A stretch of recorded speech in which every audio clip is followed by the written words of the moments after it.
Enero de 1942. El sol apenas se eleva sobre el horizonte del Pacífico, teniendo el cielo de tonos naranja y gris. En la cabina de su P-40, el piloto estadounidense ajusta el visor mientras la brisa salina golpea su rostro. Debajo, el océano se extiende como un espejo quebradizo, infinito y implacable. Un rugido metálico corta la calma. Un bombardero japonés, el Mitsubishi G4M, conocido entre los aliados como Betty, atraviesa la luz del amenaza. Su silueta es elegante, casi demasiado simple, y sin embargo, hay algo desconcertante en su forma.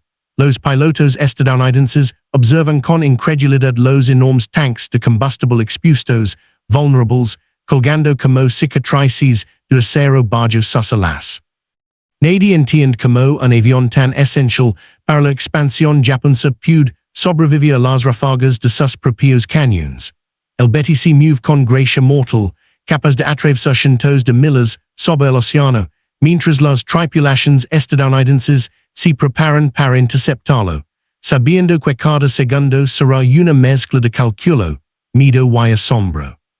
El desconcierto es tangible, un diseño que desafía la lógica y que cambiará para siempre la percepción de los pilotos sobre la ingeniería aérea enemiga. Y en ese momento, todo el Pacífico país contena la respiración.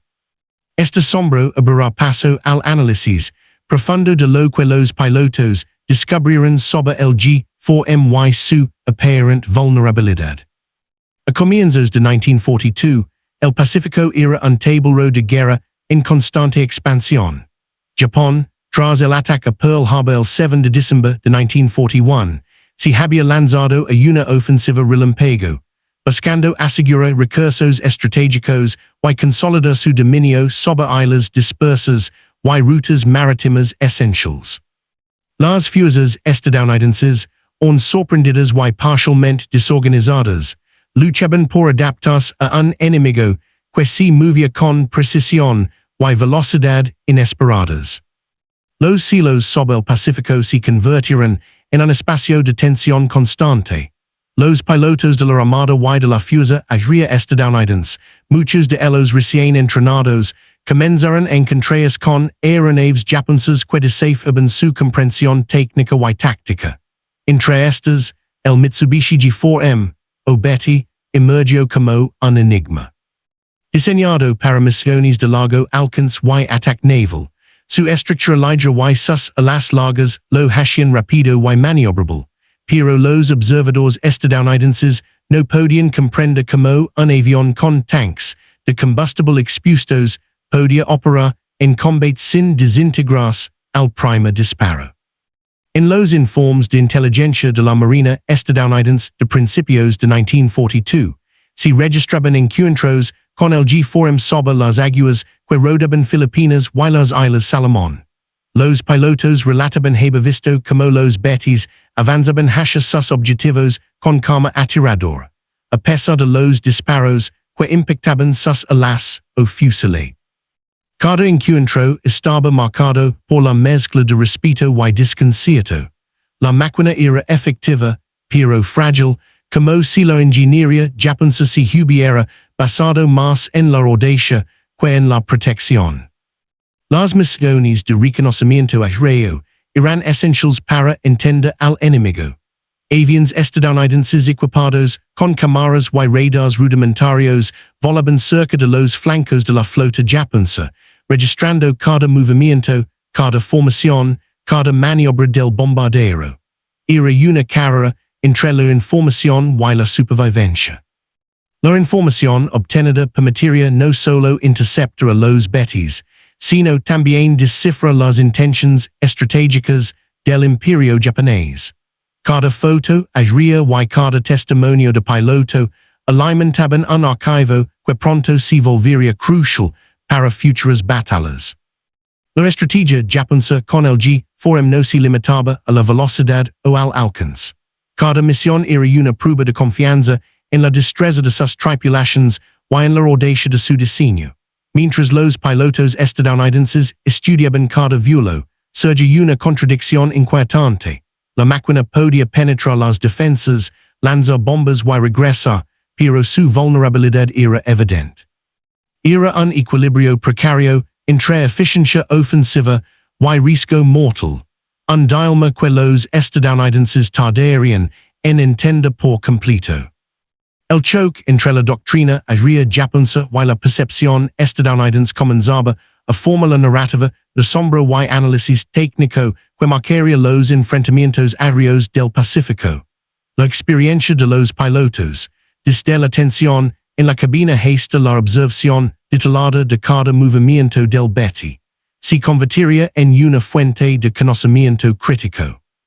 Cada encuentro no solo media habilidad y valor, sino también la capacidad de interpretar la lógica detrás de un diseño que parecía desafiar toda expectativa occidental. En medio de océanos infinitos y cielos abiertos, los pilotos estadounidenses empezaron a registrar patrones. La disposición de los tanques de combustible, los puntos ciegos de defensa, la precisión en el lanzamiento de bombas. Todo esto se convertiría en información vital que definiría el curso de la guerra aérea en los meses siguientes. La sorpresa inicial, nacida del desconcierto técnico, pronto daría paso a una comprensión estratégica más profunda.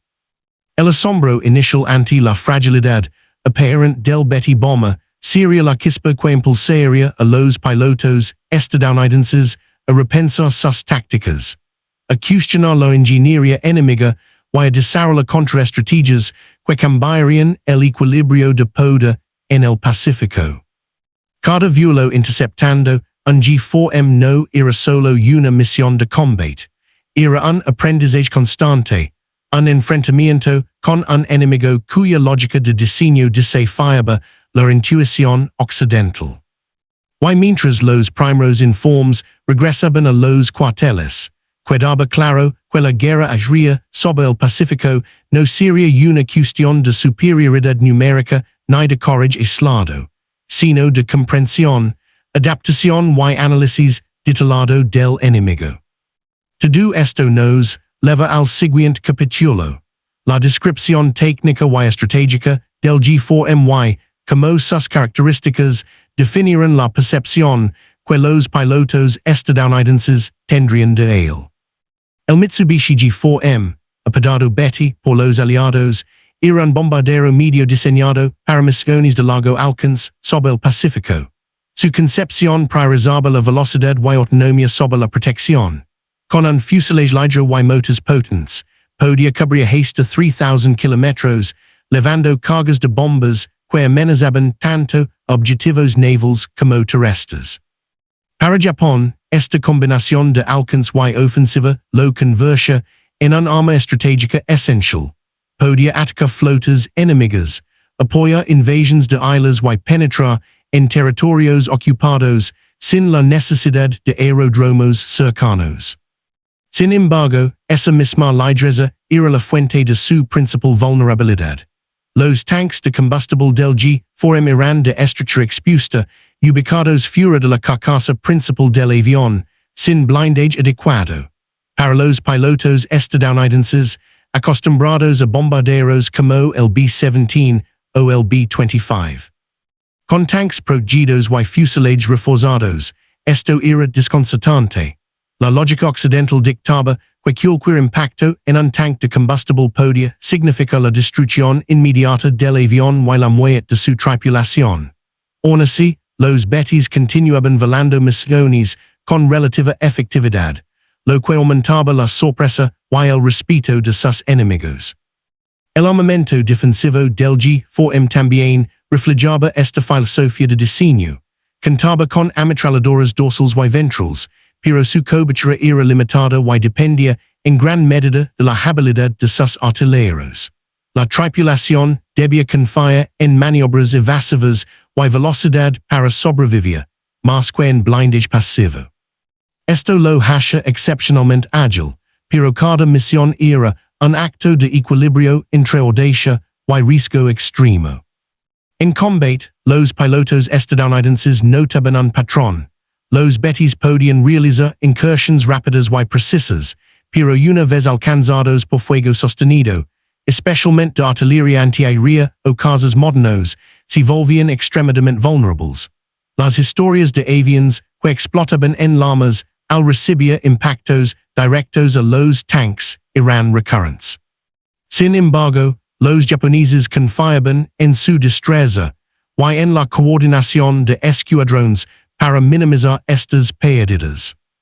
La psicología detrás del diseño era clara para los ingenieros japoneses. Preferían maximizar la ofensiva y la autonomía a costa de la seguridad de la tripulación. En términos estratégicos, esta decisión tenía sentido. En el vasto Pacífico, la capacidad de alcanzar objetivos lejanos sin reabastecimiento era una ventaja decisiva. Desde la perspectiva estadounidense, esta elección parecía imprudente, casi suicida, pero el rendimiento del G4M demostraba que el concepto, aunque arriesgado, funcionaba. Los pilotos que lograban interceptar un Betty debían adaptar rápidamente sus tácticas. Atacar de frente, evitar sus maniobras evasivas y apuntar a los puntos críticos, tanques de combustible, motores o tren de aterrizaje se volvió la doctrina no escrita. Cada encuentro era un aprendizaje. Cada segundo de observación proporcionaba información vital sobre cómo enfrentar mejor este enemigo aparentemente frágil, pero mortalmente eficiente. Este contraste entre diseño y desempeño no pasó desapercibido en los cuarteles estadounidenses. Los informes de inteligencia empezaron a documentar con detalle la estructura del G4M, sus puntos vulnerables y sus fortalezas. Las fotografías aéreas y los testimonios de los pilotos formaron un mapa preciso de cómo se movía, atacaba y sobrevivía el Betty en combate.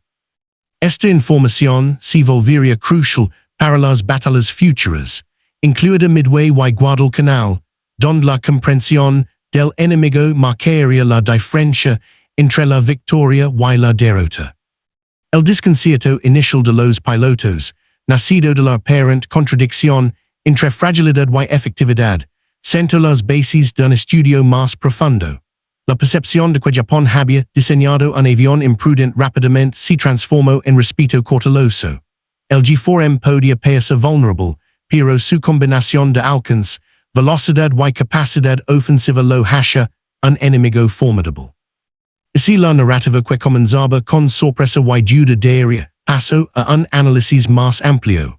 Tácticas, liderazgo, psicología y tecnología se entrelazaban en un estudio de guerra aérea que los pilotos estadounidenses tendrían que dominar para sobrevivir.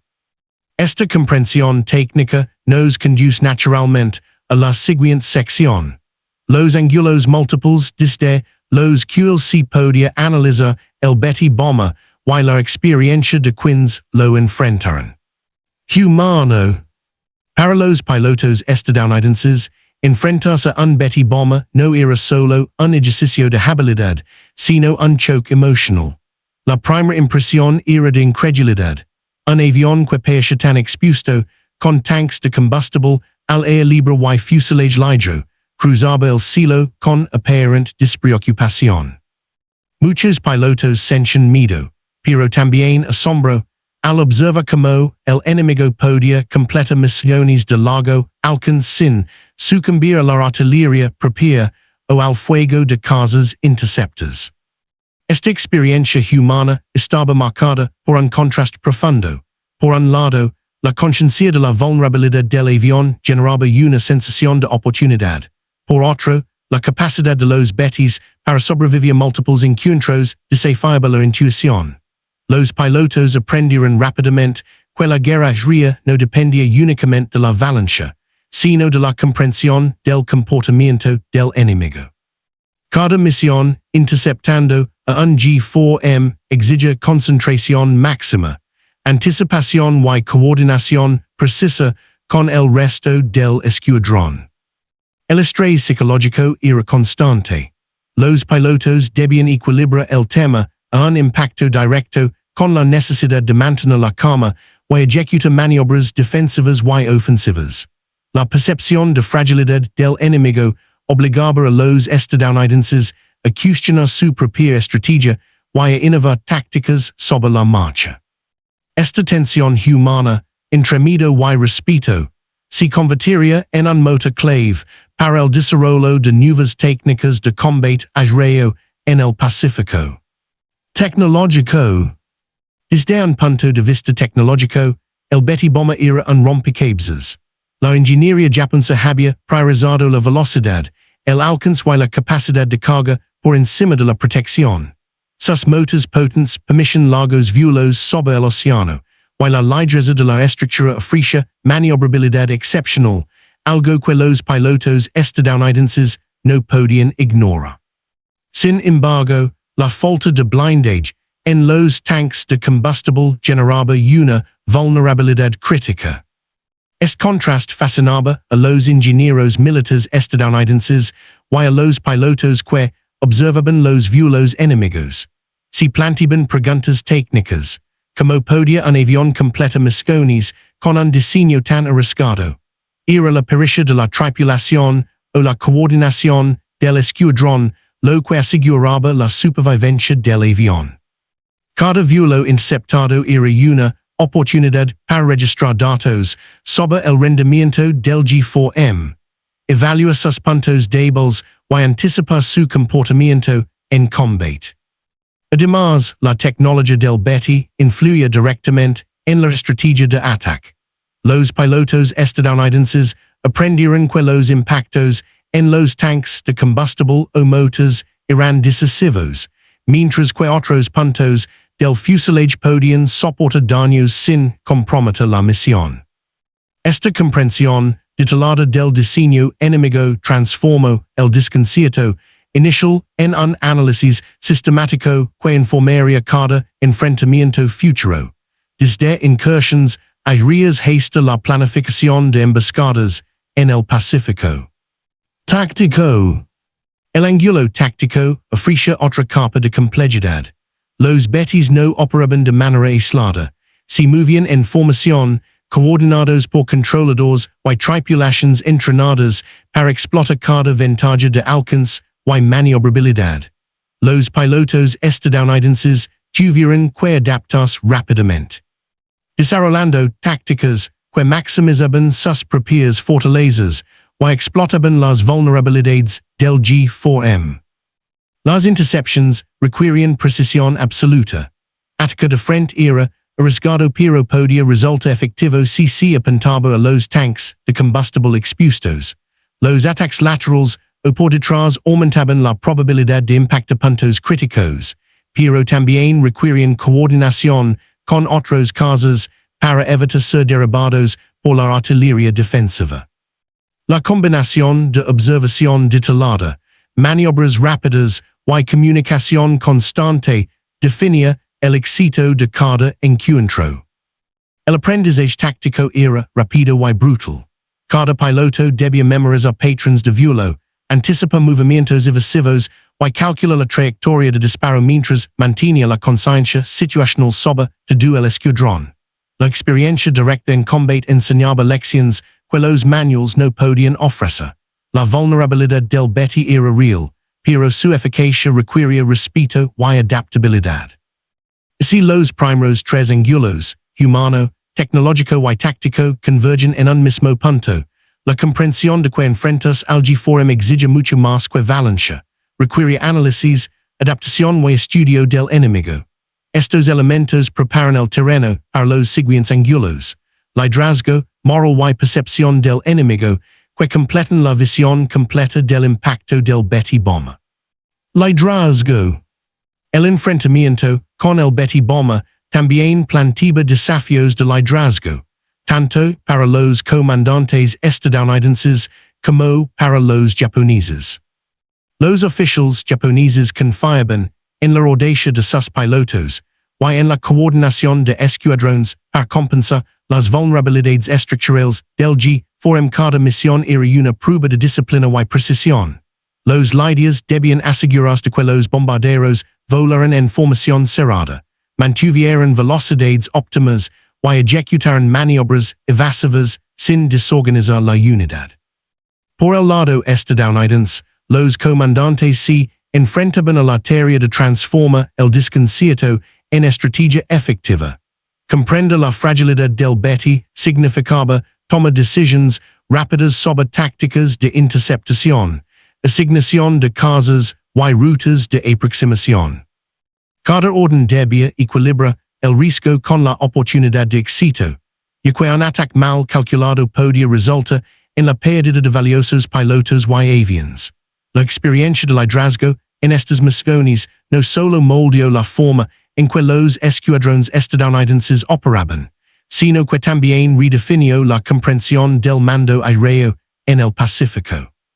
Moral y psicológico. El factor moral y psicológico no podía subestimarse. Para los pilotos estadounidenses, enfrentarse a un enemigo que parece desafía la lógica era tanto un desafío mental como físico. La aparente vulnerabilidad del Betty generaba una mezcla de esperanza y tensión. La posibilidad de derribarlo era real, pero su capacidad para evadir el fuego y completa misiones mantenía la incertidumbre constante. Esta tensión influía en la moral de las tripulaciones. Cada victoria contra un Betty reforzaba la confianza y la cohesión del escuadrón, mientras que cada pérdida recordaba la delicadeza de la guerra aérea en el Pacífico. Los relatos posteriores de pilotos describen cómo la anticipación y la preparación mental eran tan críticas como la habilidad con los controles del avión. La guerra aérea no era solo una cuestión de mecánica o táctica. Era un enfrentamiento psicológico donde el respeto por la capacidad del enemigo se mezclaba con el miedo y la adrenalina de cada combate. Percepción del enemigo. Finalmente, el análisis del enemigo revelaba una complejidad estratégica que iba más allá de la simple observación de un avión. Los pilotos estadounidenses llegaron a comprender que el diseño del Betty Bomber reflejaba la filosofía japonesa. Audacia, alcance y precisión ofensiva priorizados sobre la protección individual de la tripulación. Esta percepción cambió la manera en que los estadounidenses planificaban sus combates y evaluaban la amenaza. El respeto por la eficacia del G4M creció a medida que los pilotos recopilaban datos sobre sus patrones de vuelo, formación y capacidad de evasión. La lógica detrás del diseño, aunque contraria a la intuición occidental, demostraba efectividad en el teatro del Pacífico. Esta comprensión de la mentalidad y la estrategia japonesa permitió a los pilotos estadounidenses anticipar movimientos, desarrollar contraataques más efectivos y adaptarse a un enemigo que, aunque vulnerable, era extremadamente peligroso cuando se operaba correctamente. Al unir estos ángulos, humano, tecnológico, táctico, liderazgo, moral y percepción del enemigo, surge una imagen completa del impacto que el Betty Bomber tuvo en los pilotos estadounidenses. Cada perspectiva revela un aspecto distinto del conflicto, desde el miedo y la admiración hasta la lógica técnica y la planificación estratégica. Esta comprensión integral prepara el terreno para la siguiente fase narrativa, el clímax/turning point, donde la vulnerabilidad y la eficacia del Betty se enfrentarán directamente con la experiencia y adaptación de los pilotos estadounidenses en batallas decisivas. Junio de 1942. El Océano Pacífico bajo el sol de la mañana, reflejando la tensión que se extiende entre flotas opuestas. La batalla de Midway está en marcha, y los pilotos estadounidenses se preparan para enfrentar una amenaza que durante meses había sido objeto de análisis y estudio. Los bombarderos Mitsubishi G4M, los temidos Bettys.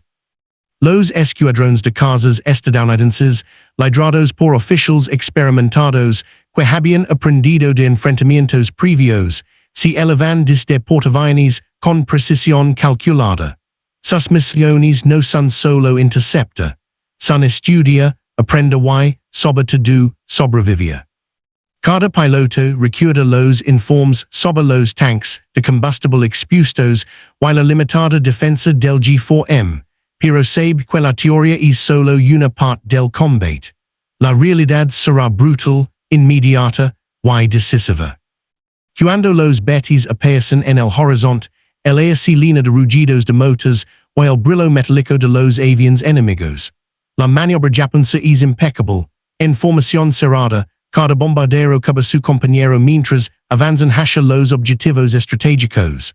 Los pilotos estadounidenses calculan rápidamente ataques frontales, aproximación lateral, puntos críticos en los tanques y motors. Cada segundo cuenta. El primer contacto es eléctrico. Disparos cruzan el cielo, y los proyectiles impactan contra fuselages que, aunque vulnerables, sorprendentemente resisten. La observación inmediata revela patrones.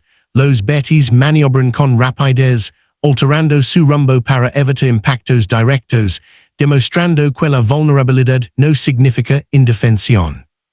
Cada avión derribado es un recordatorio brutal de la delgada línea entre éxito y desastre.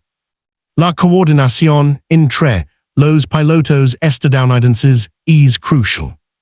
Un caza cuba a otro mientras apunta a los tanques expuestos, tratando de neutralizar la amenaza antes de que las bombas puedan alcanzar los portaaviones o la flota de superficie.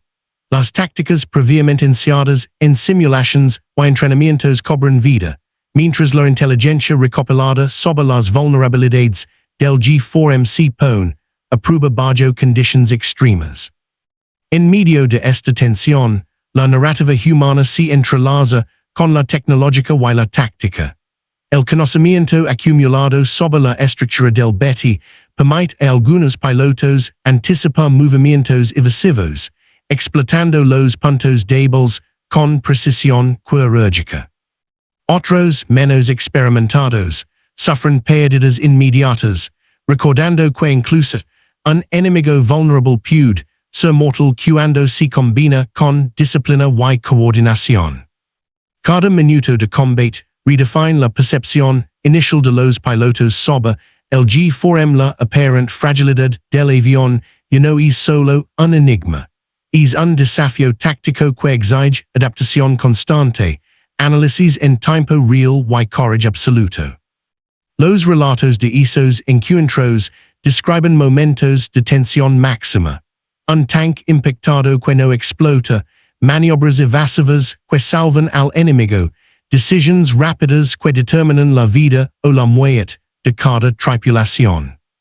Y mientras el humo se eleva sobre el océano y los aviones caen en llamas, la importancia de la comprensión técnica y estratégica se vuelve evidente.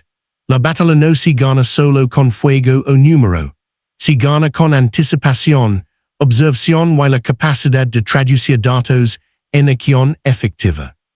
Cada piloto que sobrevive sabe que cada encuentro con el beti bomba es un aprendizaje, una lección que definirá los enfrentamientos venideros en el Pacífico. Este primer contacto culmina en un entendimiento fundamental. La vulnerabilidad del beti es real, pero no absoluta. Su eficacia depende de la coordinación de la tripulación y la ejecución precisa de las tácticas. Y este descubrimiento marca el camino para la segunda fase del clímax, donde las decisiones tomadas en esos momentos críticos alterarán el curso de la batalla y, por extensión, la guerra aérea en el Pacífico. A medida que la batalla se intensifica sobre Midway, los betis continúan su avance, pero ahora bajo un escrutinio mucho más riguroso. Los pilotos estadounidenses, adaptados a las tácticas necesarias, coordinan sus ataques con precisión letal. Los impactos en los tanques de combustible empiezan a mostrar su efecto. Algunas naves explotan en llamas antes de alcanzar sus objetivos, mientras otras apenas logran evadir los proyectiles con maniobras desesperadas. La confusión y el miedo se mezclan en la tripulación japonesa. Cada alarma, cada ajuste de altitud y velocidad refleja la presión de sobrevivir a un enemigo que ha aprendido a explotar sus debilidades. En el mar y el cielo, la ventaja comienza a inclinarse. Los informes posteriores documentan cifras impactantes, varios betis derribados, pérdidas estratégicas significativas y una comprensión creciente de que, aunque su alcance y velocidad eran impresionantes. Su supervivencia dependía de la precisión y el apoyo constante de la formación completa. Los pilotos estadounidenses que sobreviven registran cada detalle. La posición exacta de los impactos, la respuesta de los artilleros japoneses, la eficacia de las maniobras evasivas. Este conocimiento se convierte en un activo táctico invaluable, ya que permite predecir movimientos futuros y planificar ataques más eficientes. Las misiones siguientes aprovechan estas lecciones, ajustando la altitud, el ángulo de aproximación y la coordinación de escuadrones para maximizar el impacto sobre los puntos vulnerables del G4M. El efecto en la moral es inmediato y profundo. Los pilotos estadounidenses sienten una mezcla de triunfo y respeto. Han logrado derrotar a un enemigo formidable, pero reconocen la disciplina y audacia que lo han mantenido en vilo tanto tiempo. Cada victoria refuerza la confianza y solidifica la cohesión del escuadrón, mientras cada pérdida recuerda que incluso un avión vulnerable puede ser mortal si no se aborda con precisión y estrategia. Desde la perspectiva japonesa, la batalla es un punto de inflexión. Los informes posteriores muestran que los comandantes comienzan a reconsiderar el equilibrio entre alcance ofensivo y protección. Las pérdidas sufridas obligan a reevaluar tácticas de formación y coordinación, destacando la necesidad de blindaje adicional o modificaciones en las estrategias de misión. Aunque el G4M sigue siendo un arma estratégica clave, su vulnerabilidad ya no puede ignorarse. La consecuencia inmediata de este enfrentamiento es clara.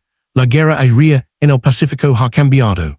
El conocimiento detallado sobre las debilidades del Betty permite a los estadounidenses planificar ofensivas más efectivas y minimizar riesgos. La combinación de experiencia de combate, observación meticulosa y adaptación táctica redefine la relación de fuerzas en el aire.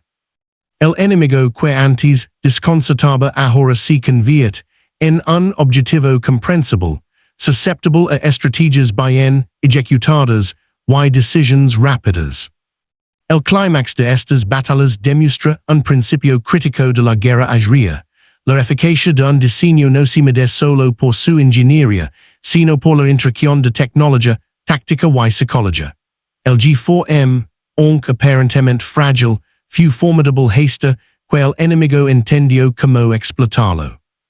Esta lección sería aplicada en todos los combates futuros, desde interceptaciones en el Pacífico Central hasta misiones de escolta sobre Guadalcanal, estableciendo un patrón que marcaría la segunda mitad de la guerra aérea. Y mientras el humo se eleva y los escombros caen al océano, los pilotos estadounidenses comprenden algo esencial. La comprensión del enemigo es tan crucial como la habilidad de disparar o maniobra. La vulnerabilidad del Betty Bomber, lejos de ser solo una curiosidad técnica, se convierte en una herramienta decisiva que cambia la dinámica del conflicto. Con este entendimiento, la narrativa avanza hacia las consecuencias, preparando el terreno para la sección de aftermath, donde se analizarán pérdidas, ajustes estratégicos y el impacto psicológico de estas batallas. Tras las batallas decisivas del Pacífico Central, la realidad de la guerra aérea se volvió innegable. Los informes de inteligencia estadounidenses documentaban pérdidas significativas entre los Betis, mientras se confirmaba que sus tanques de combustible expuestos eran un punto crítico que podía ser explotado con precisión. Esta información transformó la percepción de la aeronave. De un misterio desconcertante se convirtió en un enemigo vulnerable, cuya eficacia dependía de la coordinación y la experiencia de sus tripulaciones. Las pérdidas japonesas, aunque dolorosas, también reflejaban la resiliencia de sus tácticas. Algunos Betis lograron completar sus misiones pes impactos directos, demostrando que la combinación de destreza de la tripulación y maniobras evasivas podia compensar parcialmente la falta de blindez. Sin embargo, la constancia de los ataques estadounidenses comenzó a reducir la efectividad del G4M, evidenciando que la superioridad aérea dependía ahora no solo del número, sino del conocimiento técnico y táctico del enemigo. Para los pilotos estadounidenses, cada misión se convirtió en un estudio práctico. Las estrategias desarrolladas durante los enfrentamientos previos, ataques coordinados a los tanques y motores, maniobras de interceptación en formación, y reconocimiento detallado de patrones de vuelo, demostraron su eficacia. Las tripulaciones comenzaron a adaptar sus tácticas de manera sistemática. La planificación previa y la observación meticulosa se volvieron herramientas tan importantes como la habilidad de disparar o maniobrar. El impacto psicológico también fue profundo. Los pilotos comprendieron que enfrentarse a un enemigo que parecía frágil podía generar exceso de confianza, mientras que subestimarlo era igual de peligroso. La experiencia reforzó la importancia del respeto por la destreza del oponente y de la disciplina en cada misión. Los relatos de las tripulaciones describen momentos de tensión extrema, la anticipación de cada maniobra enemiga, la necesidad de mantener la concentración bajo fuego, y la sensación constante de que cada decisión podía significar la vida o la muerte. Por otro lado, los comandantes japoneses comenzaron a analizar la eficacia de sus estrategias y la necesidad de reconsiderar el equilibrio entre alcance y protección. Los informes posteriores indicaban que el G4M había cumplido su función ofensiva, pero a un costo que hacía evidente su vulnerabilidad. Las evaluaciones llevaron a ajustes en la formación de escuadrones, en la coordinación de artillería defensiva y en la planificación de misiones, aunque los cambios estructurales eran limitados debido a las restricciones técnicas y de tiempo. La lección clave era clara para ambos bandos. La guerra aérea en el Pacífico no podía ganar solo con aviones poderosos o número de misiones, sino mediante la comprensión precisa de las capacidades y limitaciones del enemigo. La vulnerabilidad del Betty Bomber se convirtió en un ejemplo paradigmático de cómo el conocimiento táctico y la inteligencia operacional podían inclinar la balanza, incluso frente a un avión que, por diseño, era rápido y de largo alcance. Mientras los informes y las fotos de las misiones regresaban a los cuarteles, los analistas estadounidenses consolidaban mapas de vulnerabilidades, patrones de vuelo y respuestas defensivas japonesas. Este conocimiento alimentó las operaciones futuras, estableciendo una ventaja que sería decisiva en combates posteriores, desde Guadalcanal hasta las incursiones sobre Rabaul. La guerra aérea había dejado de ser un enfrentamiento de intuición y se transformaba en un juego de estrategia calculada y precisión técnica. El aprendizaje de estas primeras confrontaciones con el G4M prepara el terreno para la segunda sección del aftermath, donde exploraremos el impacto más amplio sobre la moral, la estrategia japonesa y las implicaciones a largo plazo para la guerra aérea en el Pacífico.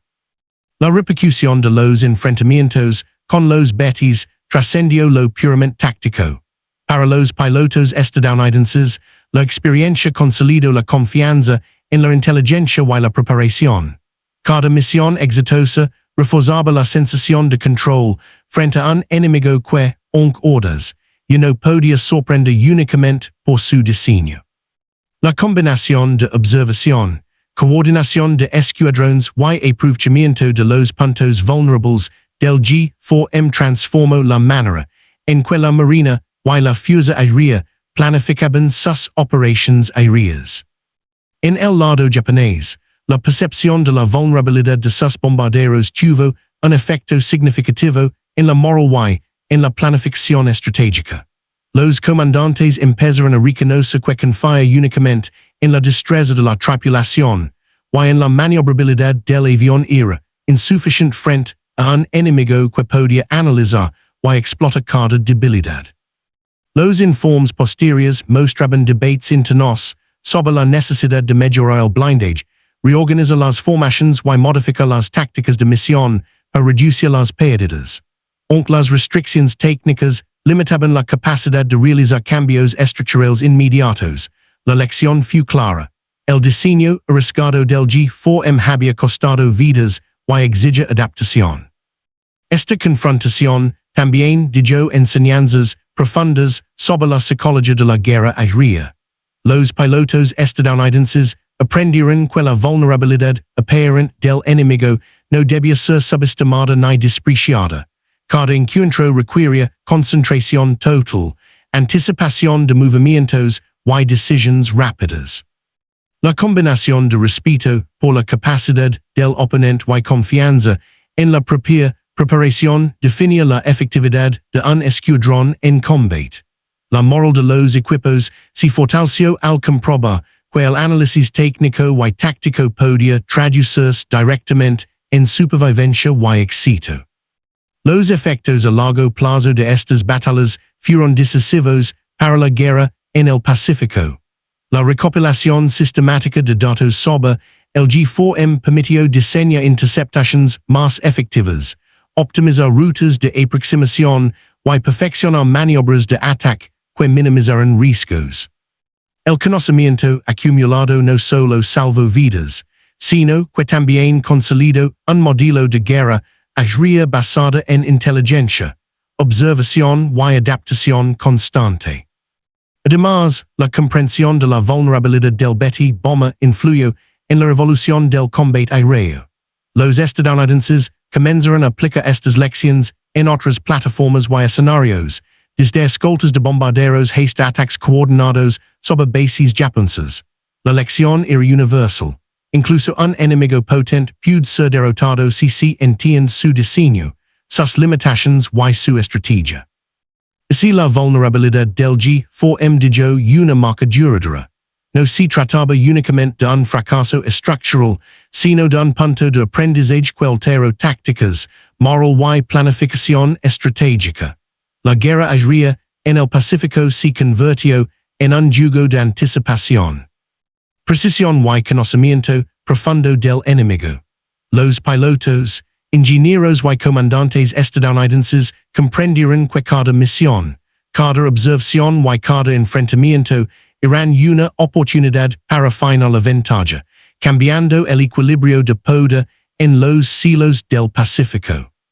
Con estos cambios consolidados, la narrativa se dirige naturalmente hacia la reflexión/closure, donde se analizará el significado histórico del Betty bomba, su impacto en la guerra aérea y las lecciones que dejó sobre tecnología, humanidad y estrategia militar. El Mitsubishi G4M, el temido Betty bomba, permanece en la memoria de la guerra aérea del Pacífico no solo como un avión, sino como un símbolo de audacia y contradicción.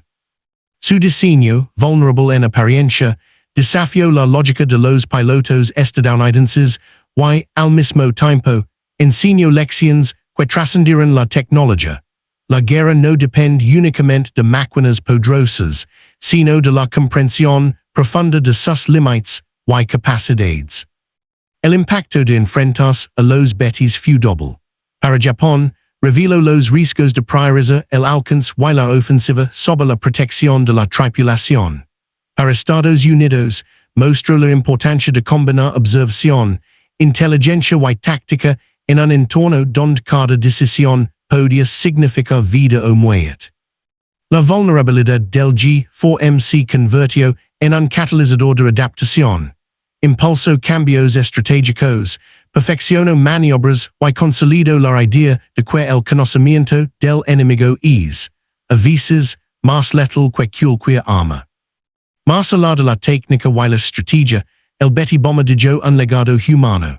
Cada piloto que lo enfrentó aprendió a equilibrar el miedo con la atención, la intuición con la disciplina, y la audacia con la precaución. El respeto por la capacidad del enemigo, incluso en la vulnerabilidad, si convirtió en un principio que definió la profesionalidad y la moral en combate. En última instancia, la historia del G4M nos recuerda que la guerra aérea es un encuentro entre mente, máquina y courage. La fragilidad y la fuerza pueden coexistir en un mismo objeto, desafiando expectativas y enseñando que la supervivencia depende tanto de la preparación como de la comprensión. Y mientras los cielos del Pacífico regresaban a la calma después de cada enfrentamiento, los ecos de esas lecciones continuaron guiando a quienes volaban, planeaban y estudiaban la guerra, dejando un aprendizaje que resonaría mucho más allá de la Segunda Guerra Mundial. El Betty Bomber no fue solo un avión, fue un espejo de la guerra misma, audaz, peligroso, vulnerable y, al final, un maestro silencioso de estrategia, valencia y adaptación. Con esto, hemos completado el guión completo de What Made US Pilots Scratch Their Heads About Japan's Bombers, siguiendo la estructura y el tono cinematográfico, histórico y factual que solicitaste.